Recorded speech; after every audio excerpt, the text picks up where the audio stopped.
Olá! Hoje o cenário está diferente. Como vocês podem perceber, Vozes do Direito não está sendo gravada no estúdio. Por motivo de saúde, eu precisei me ausentar, mas para não deixar vocês sem mais uma história inspiradora, resolvi gravar de casa. E a minha convidada de hoje já pensou em largar tudo e começar uma nova vida em outra cidade, sem contatos, sem rede de apoio e ainda numa área completamente diferente.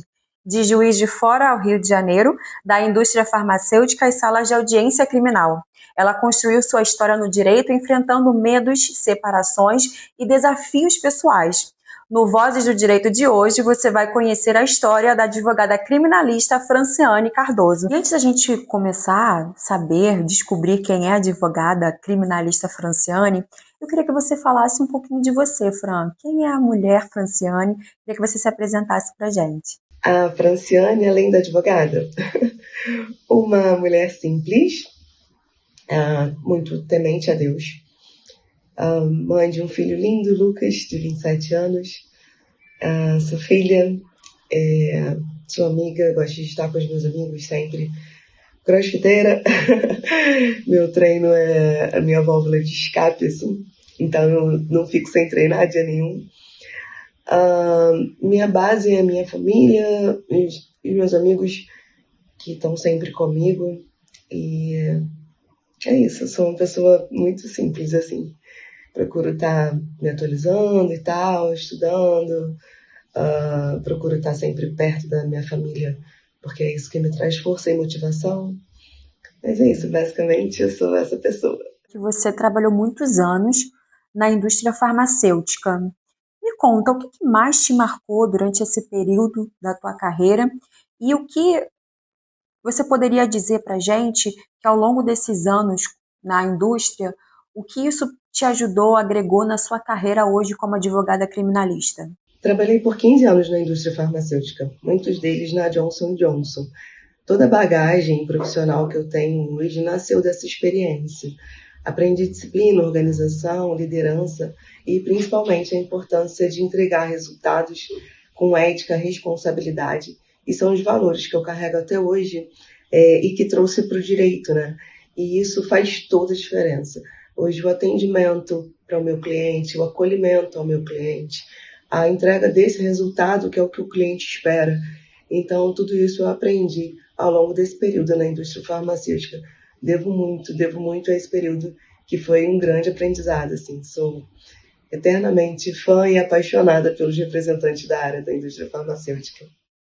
Houve algum momento em que alguém te falou assim: ei, opa, acorda, o que você está fazendo na indústria farmacêutica, que tua vocação é para ser advogada? Alguém te deu esse toque e como isso mudou a tua vida, a tua perspectiva de carreira? Sim, teve um momento em que eu fui demitida na Janssen, na verdade, né, que é do grupo Johnson & Johnson. A linha acabou e tal, e aí eles fizeram uma demissão em massa dessa linha. E aí foi nesse período em que o meu vizinho, que é um grande amigo, advogado também, criminalista, ele conversou comigo e ele falou: Fran, você tem a cara do direito. Você precisa estudar, precisa voltar para a faculdade. Eu já tinha outros cursos, né, assim, até por conta da indústria, outros cursos superiores. E aí falei, tá, vou me empenhar e vou voltar para a faculdade, né? E aí foi aonde eu comecei a estudar, e aí hoje eu tô aqui, assim. Eu acho que justamente por isso, porque ele falava para os advogados precisam entender que eles são vendedores de serviço, e isso você sabe fazer. Então, se eles entenderem que não faz sentido ficar atrás de uma mesa de escritório esperando que o cliente chegue até ele, e sim que você inverta essa posição, né? Vá buscar o serviço, vá trabalhar, vá de uma outra forma e tudo mais, vender esse teu serviço. E aí, assim, eu fiz e utilizo toda essa bagagem que a indústria me deu até hoje. E eu devo muito isso a ele. Eu falo isso com ele, você foi o start que eu precisava para essa mudança aí de profissão, né? Quando você resolveu largar tudo, sair de Juiz de Fora e se aventurar no Rio de Janeiro, foi um recomeço, claro. Mas você estava sozinha, sem rede de apoio, sem contatos no mundo jurídico. Quais medos você enfrentou? O que passou pela tua cabeça? Começar sozinha no Rio de Janeiro não foi fácil. eu realmente só tive coragem e vontade. Tive medo de não dar certo, tive medo de não conseguir me sustentar, tive medo de não ter apoio de ninguém no mundo jurídico, e por isso não consegui cliente, não consegui trabalhar, mas isso não me impediu, sabe? Eu consegui continuar, consegui buscar cada cliente, consegui montar minha casa, consegui organizar tudo e com fé e determinação foi possível que eu conseguisse estar onde estou hoje, né? Ainda tenho muita coisa para conquistar, ainda quero ir muito além, mas já caminhei bastante e olho para trás assim quase que sem acreditar, porque não foi fácil. Quem esteve ao meu lado viu o quanto foi difícil, o quanto eu chorei, o quanto eu coloquei os joelhos no chão e me entreguei a Deus. Minha família foi um suporte para mim o tempo inteiro, eles acreditavam em mim, mais do que eu, inclusive.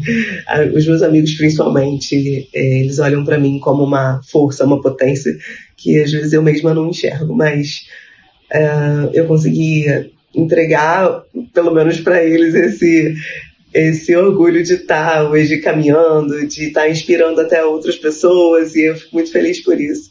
E sou muito grata a Deus por isso. Você compartilhou comigo que passou por grandes crises, né? Desde uma separação até o distanciamento da sua família, do seu filho, da sua mãe. Como que você equilibrou tudo isso? Como que você lidou com essas dificuldades, essas ansiedades? Eu acho que todo mundo passa por alguma situação e principalmente quando a gente está buscando algo maior, parece que os desafios aumentam, né? Então, passei sim, me separei, né? Com 20 anos de casamento, me separei, então me vi sozinha ao final da faculdade e ainda trabalhava na indústria farmacêutica e as pessoas ficavam me cobrando, tipo, você estudou tanto, vai trabalhar na tua profissão, vai seguir com a área do direito, você é muito competente, não sei o quê, e aí tipo assim, não era algo simples, né? Eu precisava me organizar para estudar, fazer a prova da ordem e tudo mais, e iniciar algo novo, e sozinha, e em outra cidade, então foi bem difícil, mas busquei força na espiritualidade, confiei em Deus o tempo inteiro, e minha válvula de escape sempre foram os treinos, então quando estava muito ruim eu largava tudo e ia treinar, e assim eu fui conquistando e as coisas foram caminhando. E eu acho que assim, todo mundo tem problema e aí a gente vai passando por situações e o importante é que a gente tenha um objetivo, né? E da onde que surgiu, menina, esse amor, essa paixão por direito penal? Foi alguma aula, algum professor, algum filme, alguma série? O que aconteceu para você ter tanta paixão por direito penal? A paixão pelo direito penal, ela começou lá na faculdade, né? Eu acho que todo mundo tem um pouquinho dessa coisa do penal, né? Assim, do quanto é interessante, né? Os casos práticos, eu acho que fica todo mundo bem animado, né? Para a prática. E aí na hora vê que não é bem assim, que é tudo mais complicado, é bem perigoso, então eu tenho bastante medo, confesso.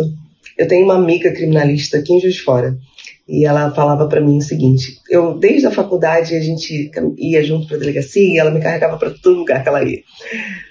E ela falava para mim, Fran, a gente não carrega a mochila do preso. Ou seja, o crime é dele, é um problema dele. Você também não está aqui para julgar, dizer se ele deveria ou não deveria ter feito, né? Então, realmente, quem sou eu para isso, né? O crime é dele, o que você faz é o melhor trabalho técnico possível para fazer a defesa desse cidadão, e ponto. Então, a gente não vem de janela no céu, e ela falava isso direto, a gente não vem de janela no céu, não prometo nada, o que eu posso prometer é que eu vou fazer o melhor trabalho que eu puder. E eu trago isso para mim como um mantra, assim, não prometo nada a cliente nenhum, nada. Doutora, quanto tempo eu vou ficar presa? Olha, eu prometo a você que eu vou chegar em casa, vou peticionar e vou juntar todos os elementos possíveis para eu demonstrar para o juiz que você tem condição de responder esse processo de liberdade, por exemplo. mas eu não prometo que que o juiz vai deferir, que o Ministério Público vai apoiar, que você vai sair em tantos dias, isso eu não posso prometer. Então é assim que eu trabalho, com essa transparência, com essa honestidade, e assim eu tenho caminhado. Então eu trago isso para mim como esse mantra mesmo, que foi o que ela me ensinou. O crime é dele, não é meu, o que eu faço é o melhor trabalho possível. Eu soube que você, inclusive, está cursando pós-graduação na Emerge, meus parabéns.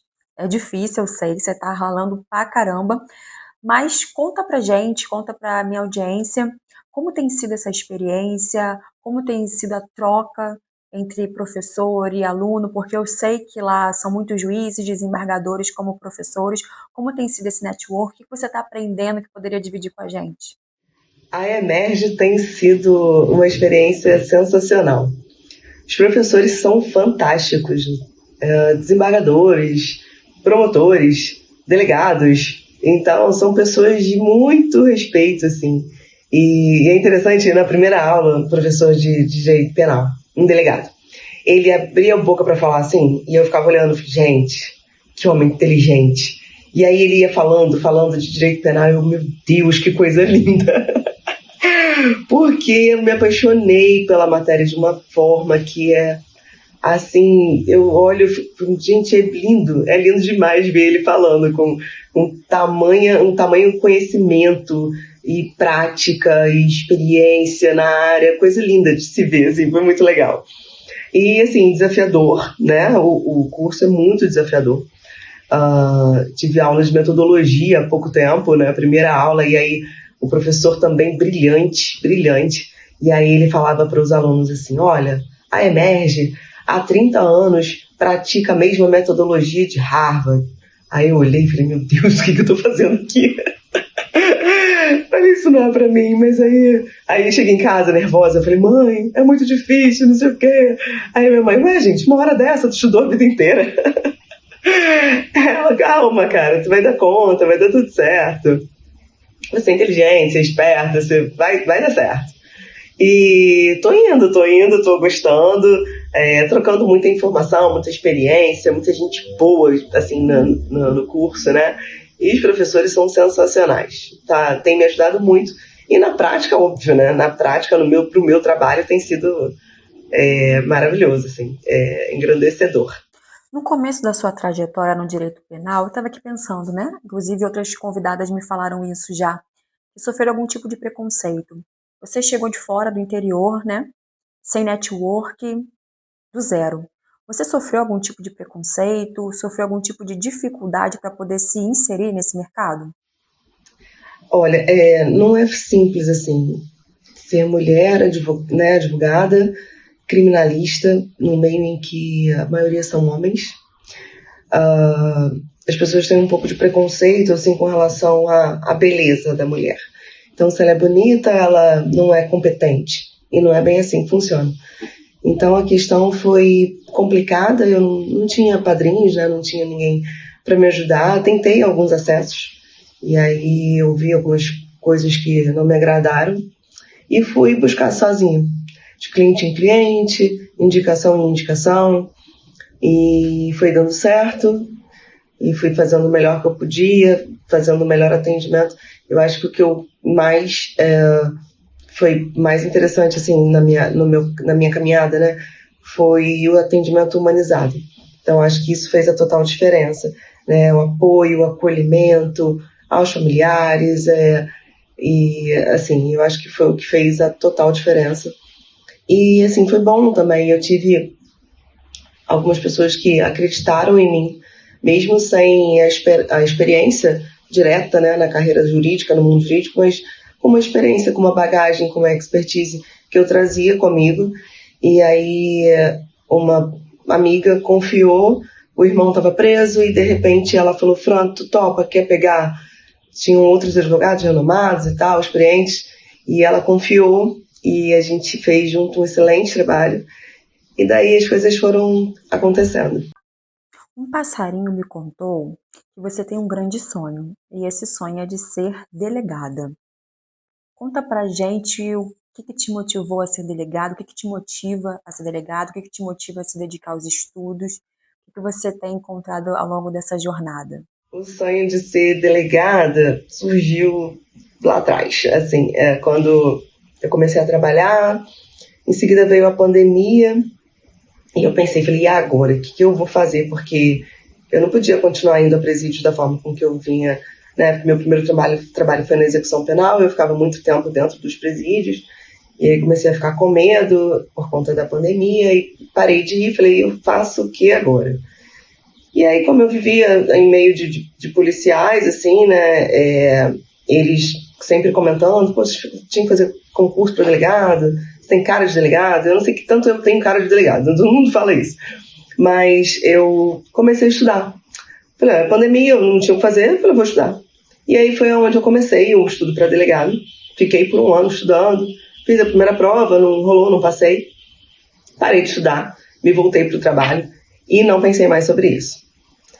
De uns tempos pra cá eu voltei, retomei, até por conta da EMERGE, estudar e tudo mais.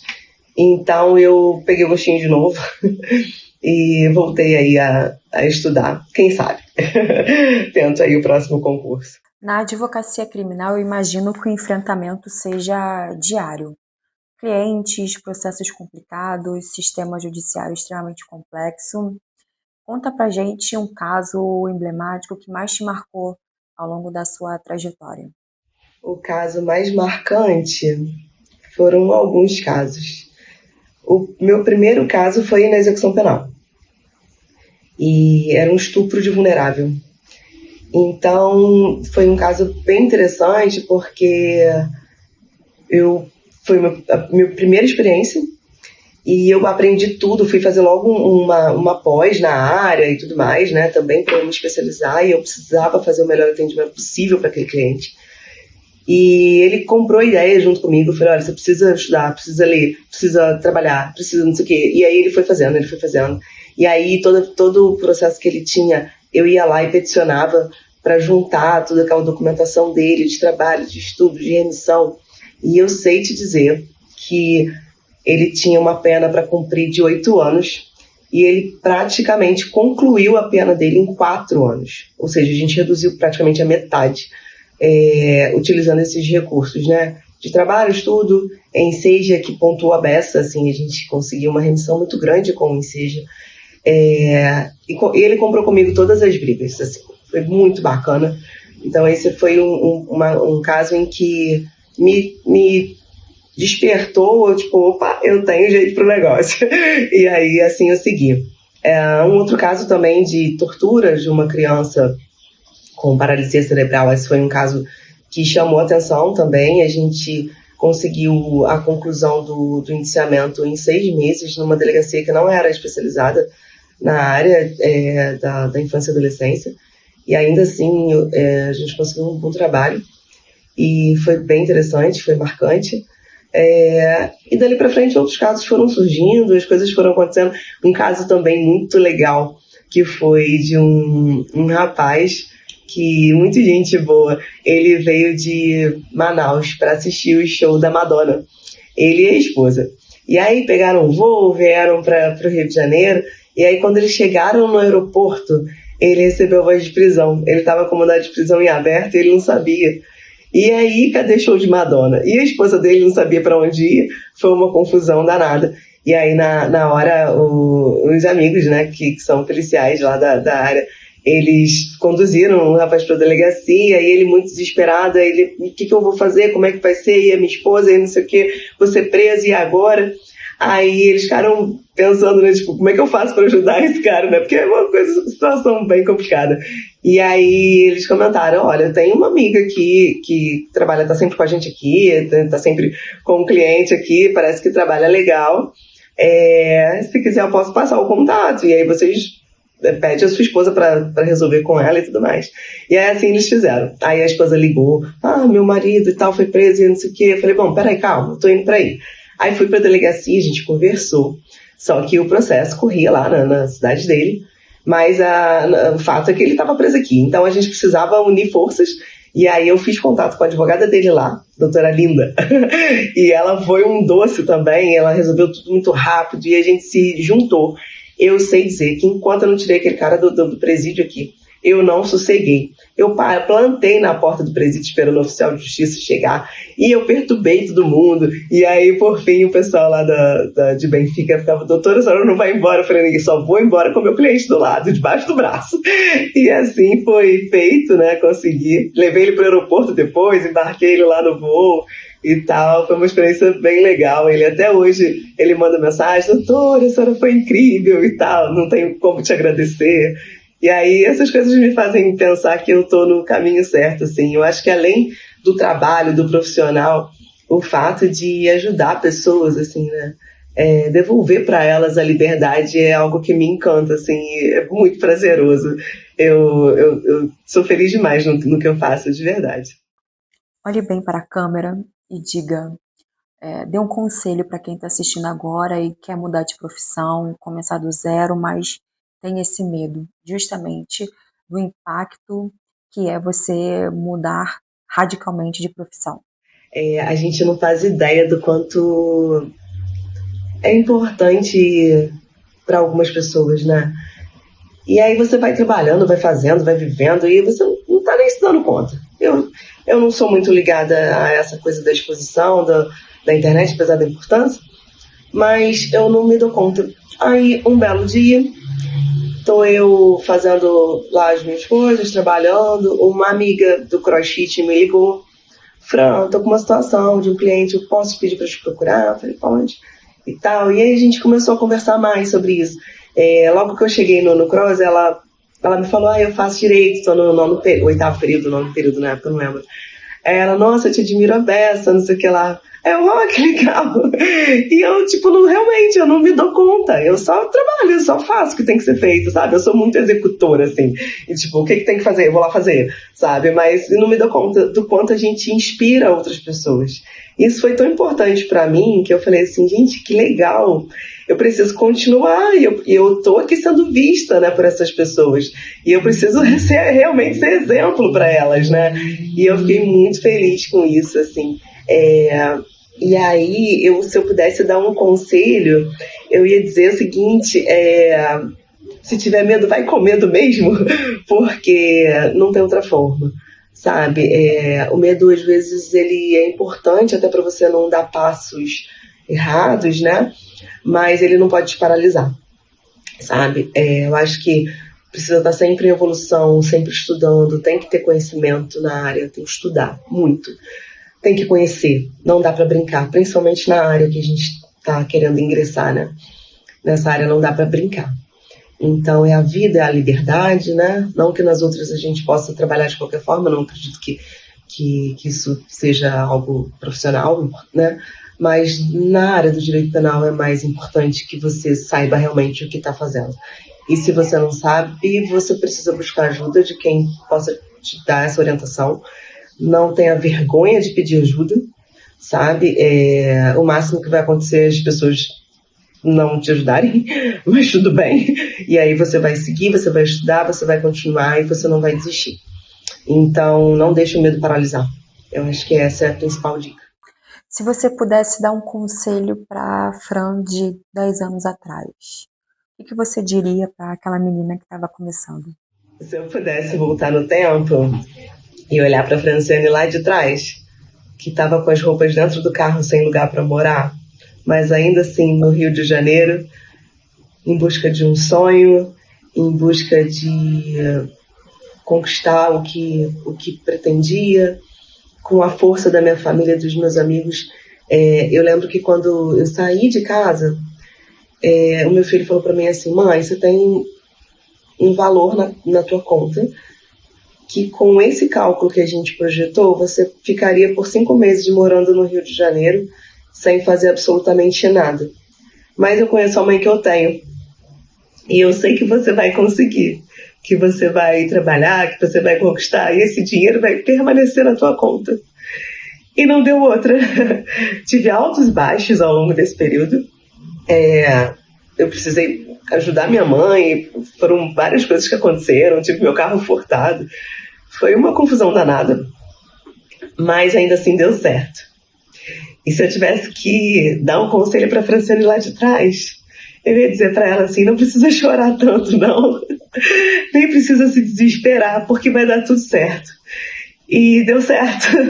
Eu até me emociono porque não foi fácil, mas deu tudo certo, né? Se eu pudesse voltar atrás e dizer pra ela, cara, vai, só vai, porque no final vai dar certo.